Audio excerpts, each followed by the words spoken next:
So, welcome to another episode of Last on the Brakes, the MotoGP podcast. This week with Miguel Oliveira, as we were saying, hero of the Portuguese people. Yes. Also responsible for rescuing my tooth, thanks to your friend, in yes, true. 2020. Yeah. You saved the Portuguese podium announcements because it actually saved my mouth. So, multiple skills. You're welcome. Thank you very much. So, I mean, Miguel, obviously everyone listening to this will be a level of fan that knows you to some extent already, but we want to get to know you a little bit more and also talk to you in what is equal parts been a really interesting and exciting switch for you, and at the same time seeing you have some truly awful luck this season. I was looking at it last night to just kind of refresh myself with it. You finished 3 Grand Prix races. 10th in Germany, I think. The other 2 were in the top 5. Yeah. So when you've been allowed to get there, it's actually gone pretty well, right? Yeah. But let's start then with this new season, new era for you. Crypto Data RNF team, now with the Aprilia, which we saw already won a Grand Prix last year. You're on the bike that won that race last year and that challenged for the title, not on the current one. How is it? How is this new chapter, other than the look, which we'll talk about separately? It's been an interesting road, to say the least. I've started in this project with obviously high expectations, knowing also that the team had the bike for the first time, so also they had to be needed time to adapt to a new bike, to new everything, new software, new way of working. But I came in really excited, hoping that the season was going to start really well, and it did start kind of well. I have to say, I was. You were right up there. I was right up there. I had a good first GP, except for Sunday, but I really enjoyed myself. I feel like, in your introduction, like every time I've been able to ride the bike without any issues, either physically or basically being just able to race. Just everyone else deciding that you're not going to finish the race today. That or little technical problems. I've been able to be quite competitive, and that kind of gives me a sense of don't give up, because it's also easy to kind of get into a negative spiral and not look forward to anything. But every time I've been on the bike, I've been quite competitive, so that lifts up my spirit, and I just need to keep going, I feel. Well, I mean, like you said, it's been great watching you in those times when you've been allowed, quote unquote, to really take part in the race and get in the battle, especially Silverstone. Yeah. How was that from on the bike? Because for us, it was amazing as well, because obviously on TV, we always try and show as much of the battles that are happening as possible. But when there's that smaller group at the front and someone catching, it's the timing screen where you see that time go down and then suddenly you were there. Look, it was amazing. It definitely is a huge pleasure when you are on the winner's frame, so that means you're doing good. It was a great race. I wasn't expecting too much, starting 16 in the grid, but everything came my way. I had a good start overtaking riders and pull away a little bit, benefited for a couple of crashes, but nothing special. And it was a great weekend. Also, the bike was working amazing there, so I had a really good feeling. It is an Aprilia track, isn't it? I think from now on we can say it is an Aprilia track, because everyone got a great result there. But it's not all. We want that feeling many times, and that's what we are searching for. I'm not, the bad luck and the incidents and the technical issues. I don't want to be a guy who's complaining about it and really be a victim of this. I always try to look at the positive side and take things that we can learn from. There are times which is really frustrating that you can't really learn from things when people just touch you and you have a race incident essentially, and you're on the ground already. You cannot go back in time and go. We had a Leish on the podcast in Le Mans, and he said that there's no such thing as bad luck in racing. And then I said, what about Miguel? And he said, okay, the one time that there's been true bad luck in racing is Miguel's year so far, and you've also had a couple more since then. Yeah. But it is all, I guess, does it help mentally to know it's not your fault? Like it's not you that's Well, hit someone kind of, else, kind or- of. It is strange, you know, because when it's your fault or you do a mistake, actually you can work on it, you can work on yourself, pull some responsibility towards you. When there is nothing really in your control, then it really becomes kind of empty, so you just have to move on. But my strategy is just try to put life in perspective in general. There are people which really have bad luck, you know, there are people with real problems. Me having not a great season in MotoGP, I don't think is the end of the world, but can be a start of something even better for me in the future, and because it's maybe making my character even stronger. So I think I'll be more than ready when the opportunity comes. I see what you mean about perspective, but I think some of us as well are listening to you say that, and we're like, yeah, okay, maybe we can also calm down and take some inspiration from just, seeing the whole picture maybe a little more globally, rather than, oh, I've had to leave today at 8:30 p.m. and I'm very hungry. Exactly. But yeah. So let's talk about this season then. Like you said, it was a whole new adventure for you, obviously moving from KTM to Aprilia Machinery. New adventure for the team as well. Yeah. I'm sure that, I mean, how did that come about? What convinced you to make that decision? Because I believe you did have the offer to stay where you were as well as the offer to move. Mm-hmm. So what was that kind of, and how was the first experience when you kind of walked into the garage for the first time? And well, first of all, I had really pleasant meetings with Massimo Rivola, and that I think was the turning point when you feel like the team wants you, when you feel like the whole factory is looking forward to know you, to work with you. I also got into a stage of my career where I wanted to try something different. It's not, you know, every move is risky, every move it's done with the intention to go better, not worse, and they still are my intentions, you know. It's to get some new perspective of the bike. I've been working a lot on my riding. This Aprilia bike is much different from what I was used to for 4 years. I have to change quite a lot my riding style, the approach on the throttle, the approach on the brakes. So it is a different bike, and I think this helped me to prove also to myself that I can adapt to different situations and still be competitive, and that really gives me motivation and, you know, helps me to get going. Even despite all the bad luck. Despite whatever What are the biggest differences then for like maybe people who know how to ride, not like the super technical stuff, but what are the differences? Because they are both V4, or I think the KTM's like 2-3 degrees off, but both almost V4s. It's not the inline 4 to V4 switch that we've sometimes seen either really catapult someone up the order or cost them a bit more time to adapt.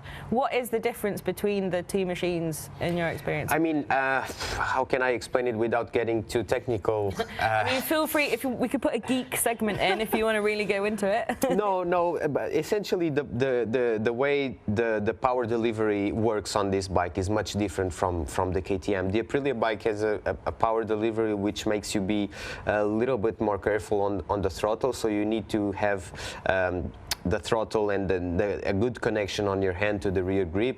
In these bikes with a lot of power and having the traction control working so much, you really need not to override the bike. So it is important to have some finesse on your right wrist, and then just the handling of the bike feels completely different. So I would need to go really much into detail to say, but it is a bike which is a little sensitive to the rear brake usage, how much pressure you do on the front brake to make the bike turn. So it is tricky in a couple of moments when you ride, but overall is a great bike. I feel Aprilia has done a huge improvement over the years, and I think we are very, very close to be able to transform our bike into a dominating bike. That's what I feel. We are still a bit far, but I think we're gonna get there.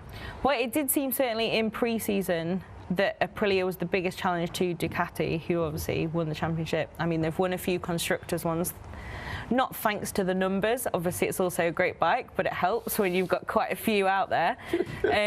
But we looked like Aprilia was going to be that key challenger, and then it's taken kind of until now to really start seeing that pace. Like Maverick looked very quick in Austria, despite it being a track that maybe wasn't the best for the bike. Obviously, like I said, there is a difference between their bike and your bike.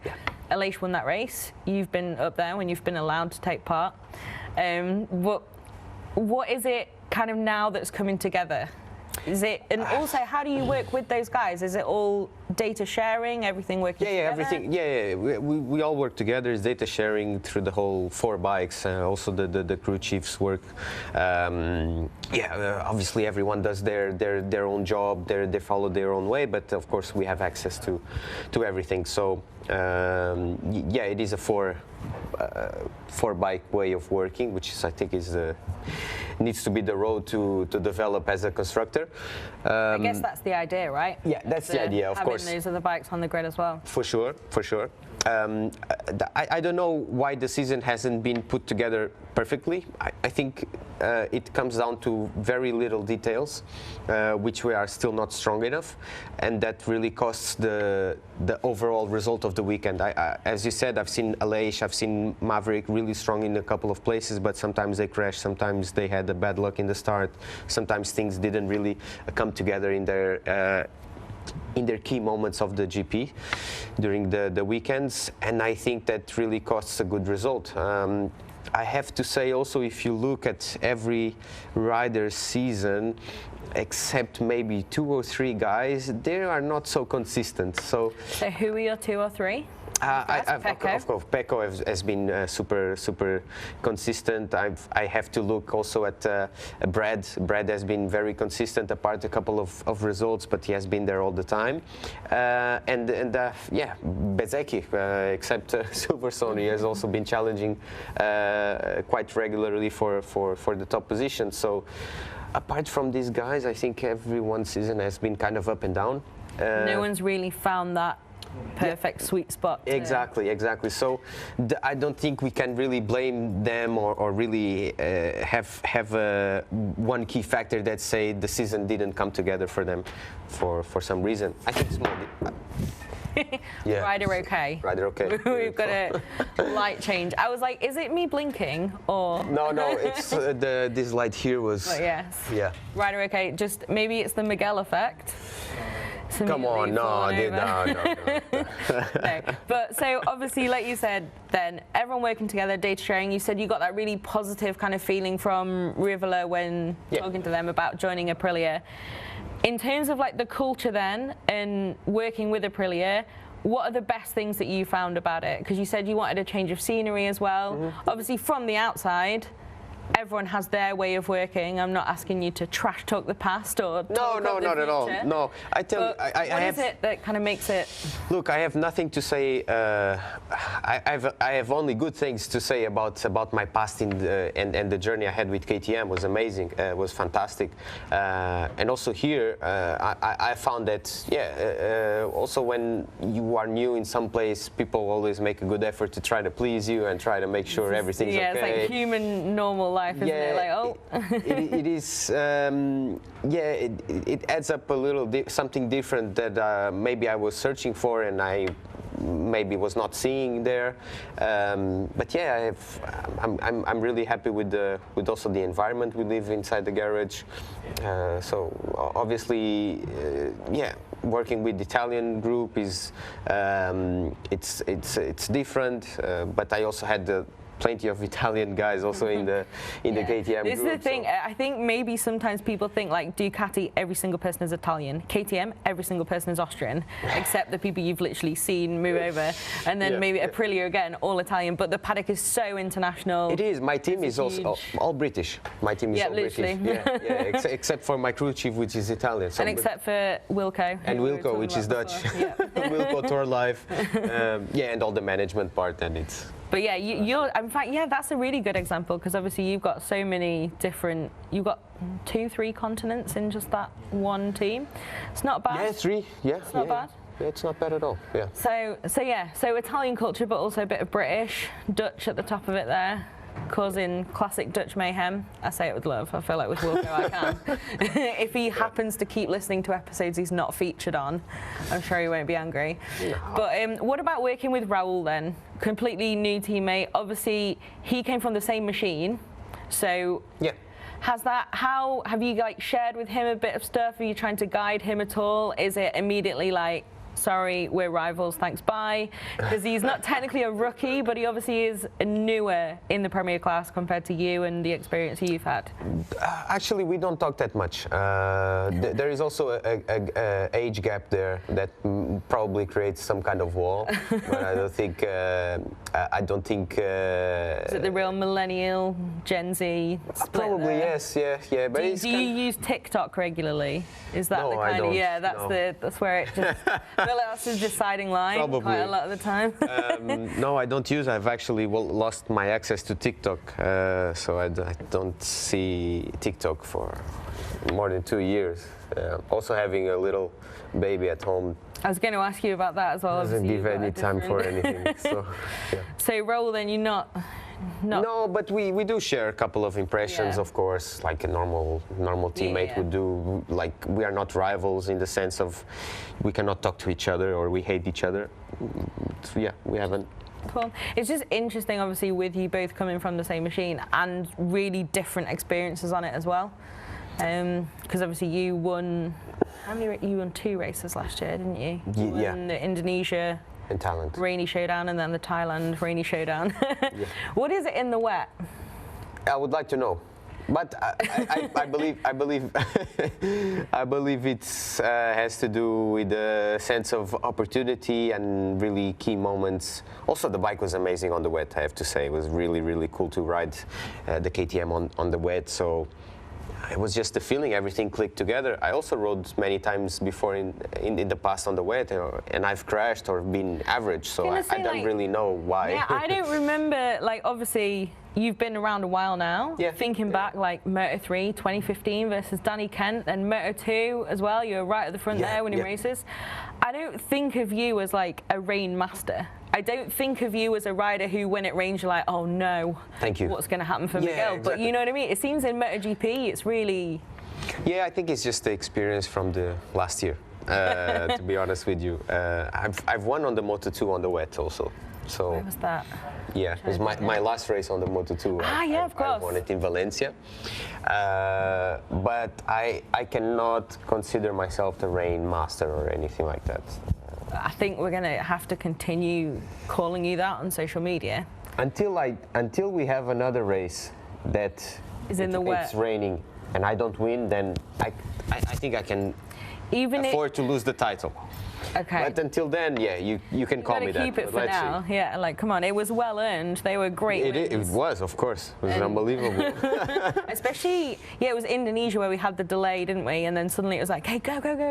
In Thailand as well, maybe? Was it? Yeah, it's amazing that both times we had a delayed start because it was really raining so much. In Indonesia, we had this spectacle shaman woman that came and tried to pull the rain away, and it kind of creates some expectation, you know, because you are so tensed already.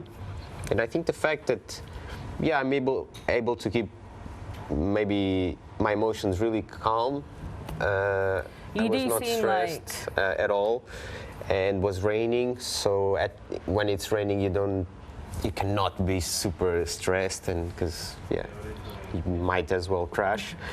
I think there's 2 ingredients there that really played a part in my success. Looks like it might be rainy this weekend here. Yeah, it looks like, yeah. What are your thoughts on that?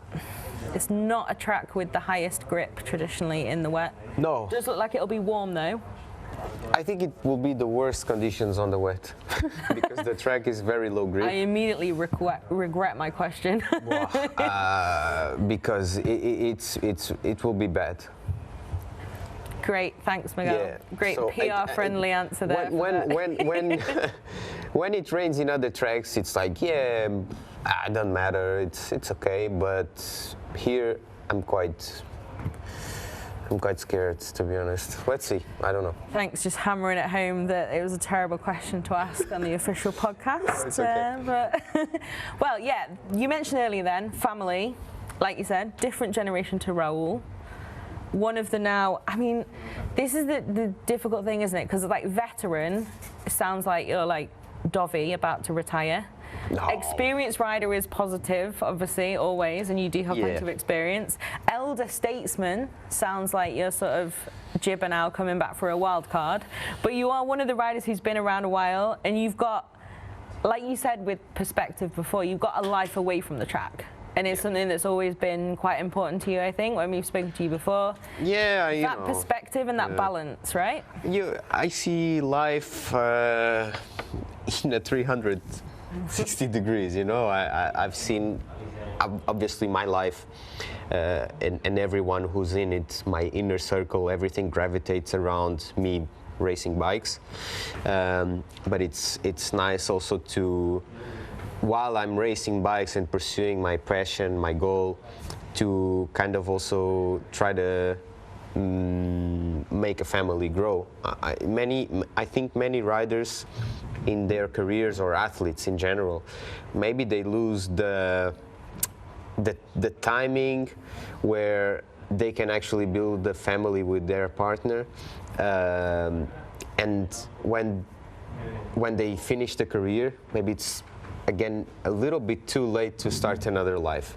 And I really wanted to be a father young, because my father had me when he was 23, so I know the relationship I have with my father, and I think the age gap, it's really good. So I wanted to be a father early, and which is not early for nowadays. I think it's normal. But yeah, if I had the chance to still be competing and having a family watching that, what can be more rewarding, you know what I mean? So yeah, so far everything is going according to plan. Yeah. And you do have a daughter now as well. Yeah, I have Alice, yeah. Has that changed anything in the way you ride, work, anything here, other than obviously the time? I'm much more relaxed about everything. Maybe this is the secret. You're claiming that you're Zen. Maybe it's the daughter effect that this year is just like, right, well. You know, inside the house is a nightmare. Everything in my life was everything tidy, everything controlled, scheduled. And once you have a baby coming into your life, you lose that. Your house becomes a mess. You cannot get hold of things because everything is all over the place.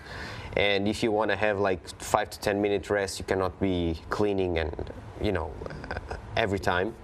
So you just learn how to be relaxed. Also, you go through some situations where they have real problems and they get sick, and you have to go to the doctor with them. And you for the first time in your life, you feel like you can literally give your life for someone, for another human being, and that's a really powerful, strong feeling. I never felt that about anyone except my daughter. So yeah, everything once you get at home gravitates around her and family. And when I come to races, it's holiday completely. It's just enjoying myself and like having fun. That's definitely the secret then. Yeah, I think being a father adds something to your life, which is hard to explain. But professionally, I think you take things into another perspective, and definitely put some probably harder work. I feel stronger than ever. To be mentally. It's interesting because everyone's like, oh wow, splitting your energy almost between these two things. Not at all. Like... Not at all. I feel stronger than ever being a father than being a guy which is just married and no kids. Okay, well, yeah. So looking at the future then, what are you hoping? Don't say like, yeah, I want to win the World Championship, want to win races, want to do this. Those are already taken as given.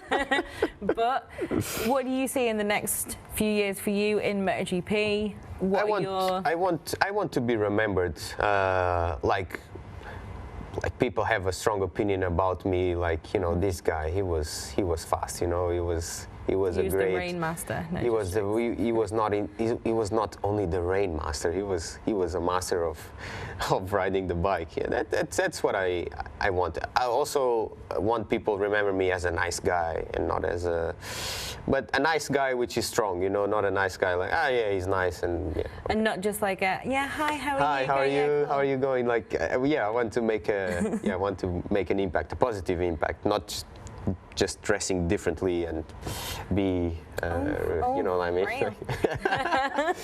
A little bit, yeah. That's what I want people to. I feel like remember me. you're doing well at that so far. Yeah, I'm super conservative. Super conservative, yeah. Yes, I am. That's My outfit choices are very basic. Yeah. I don't think they're conservative though. I feel like that implies it's like very formal as well. Yeah, probably. I'm not classify it formal as at all. normal. I'm really relaxed in every environment. But yeah, outfit choices. I don't see the outfit choice as an expression of yourself. Okay. Why should you know? Like I don't see fashion interesting. as expression of yourself. I see strange things in fashion. I don't see like. How can you express yourself being barefoot or having a, Okay, you know what I mean? so Miguel really not about that then? No, We'll not at all. mark that down. It's interesting. Like part of me agrees, but then part of me is also like, this is not my natural hair color. So at some point I've made a decision to express this. And then you wonder about yourself and you're like, why do I need to do that? Exactly. Why? Yeah. But then I see myself, my natural blonde, and I think, no, that's not okay. I like it for everyone else, but on me I look like an alien. I think you should be able to choose whatever makes you feel good in your own skin. If it is an outfit, go for it. If it is a hair color, if really it is a enjoy makeup, you know, go for it. For me, I used not to shave, and now I have to shave because my wife told me I look better without a beard. So, okay, It is hard would you work. go for the full beard? I would. There was a point where I said, okay, I'm gonna go for the beard because I really like how I look. And then I took it off one day accidentally, and my wife was like, "Oh wow, you look great." I'm like, really? I look awful, but I don't like it. And she said, "No, please keep it because it's amazing. Also, you know, you can kiss Alice, and you know, no problems. But it's hard work every day. It's like shaving, but you know, it's little." I feel like that's the one thing guys have worse than girls in terms of like beauty standards, that the shaving, because that is an everyday activity if you want to keep it away. It is. It's a commitment. It would be much worse to have a period or a girl or a boy, you know, like to get pregnant. Yeah, that's... Fair, okay, so shaving again, we're zen about that. Shaving is easy. Cool. Okay, so now we've got fan questions. Okay. This has gone off the rails compared No, to it some was of the derailing a chats little so bit, far yeah, this it was. year. But I think it's quite a good transition. I think some of these are also a little more casual than the, Yeah. so how emotionally damaged have you been by the season so far? So the first one is from Joyce73 on, I don't want to say Twitter or X. I don't want to make the statement of deciding which, but from that platform. Okay. And it is, if you could steal one skill from another rider, which would it be and from whom? Sorry, Joyce, I changed your grammar. Let me check. I don't know. I'm perfect. I'm very humble. Exactly. I think that's the best thing about you, pure humility. I don't know. I have no idea. No? No, nothing comes to my mind. Sorry. Okay, interesting. Yeah. Sorry for no answer then. Big ego. Yeah. Okay. From Instagram is the next one. SpaceX Queen Jen wants to know, what did you learn in 2023 that you will apply in 2024? Is there anything specific? From Absolutely nothing. Cool. No, except from, you know, having a good bike, and yeah, except the technical things. I will be. I imagine some interesting words from Dutch. No, not at all. Really? No, That's a letdown. I'm disappointed to hear that. I don't want to learn Dutch either.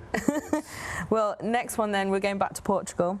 Max dos Ramos wants to know, what is your favourite traditional Portuguese food? Good question. I like bacalhau à Brás. which is that grilled cod? No, is Because can be done different ways, but it's steamed cod. So you got the cod right. Yeah, you got Okay, cool. the cod right, but it's made with fries. They are very thin, this long. Together with the onions, a little bit of garlic, eggs, and parsley, and it comes like a little paste. It's really nice to eat. I like cozido à portuguesa, which is steamed different meats, pork, cow, ribs, all steamed together with potatoes, cabbage, carrots, and eggs. Yeah, I like everything. Portugal is a great country. Portugal is a great country. Especially for food. It's unbelievable. Every kind of grilled fish I love to eat. Every kind of... also the meat, we have incredible meat. Yeah, pretty much everything. It's good. Can't believe it. I mean, everyone who's not from Portugal or never been to Portugal will have... They are missing out on life, for sure. There you go, Portuguese Tourism Board. Yeah, come to Portugal, visit. Genuinely though, I will also recommend it as a non-Portuguese hero of the nation. It's a great place. It is. But okay, we'll write those down. Too many Portuguese though, there. Too many Portuguese people. Yeah. But anyway, can't have everything. I always think that. I go there and I see the resorts and I'm like, if only there were more British and German people here, it would be much better. No, so next one is from Kev Andre 936, also from Instagram. What's your favourite football club?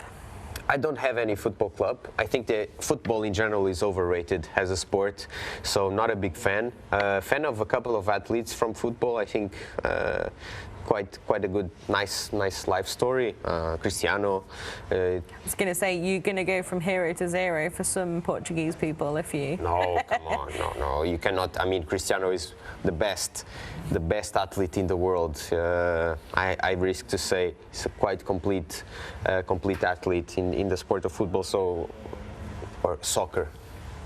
For me, football. Football is football. Yeah. Football is football. Exactly. I mean, American football, they don't really use their feet, so yeah, I think we're okay so it's all right. Yeah, guys like Messi, Neymar, these kind of guys, obviously you They're like bigger than the sport almost. Yeah, of course, they make a huge impact, whatever surrounds them, and that's obviously undeniable. But no football clubs. No football clubs. No. There you go then. No, there's two more. Renata MF Motor, I think I've said it out wrong rather. Do you have any ritual before the races? Yeah, I do have. Nothing crazy, but you know, I dress the same way, I warm up the same way, listen more or less to the same songs. Yeah, these kind of little rituals. Is it like habit? Or is it superstition for you? No, habit. Yeah, not superstition. Doing stuff in a rhythm. Yeah. Cool. And then the final one from _WJYR. There's like 4 or 5 A's in there. Have you had any contact with your friend from Mandalika last year? Oh yeah. Not personally, but him, yes, a lot. Yeah.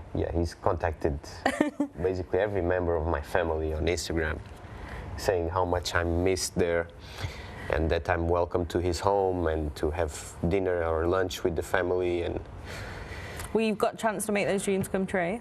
We're going to Lombok again. Yeah, I know.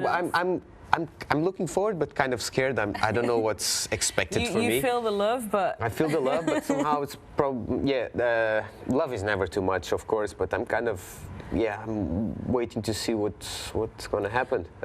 How such a small gesture have a big impact on this guy's life. I'm still quite amazed. So yeah, it's all love for sure. It is. Okay, well that's the perfect ending, I think. Thank you so much for your time. I know, as you said when I saw you earlier, you were so excited about sitting down to do this today. Have a great weekend though, Miguel. I think everyone, whether they've been following you a long time, whether they're newer fans, whether they used to hate you for whatever reason, I'm sure every single person this year now just truly wants you to get some luck. Yeah, I got some compassion. That's right. Yeah, 100%. Fingers crossed. We're all genuinely, all now, partly always cheering for you this season. Thank you. Best of luck and in future, and thanks so much for joining us. Thank you. Bye-bye.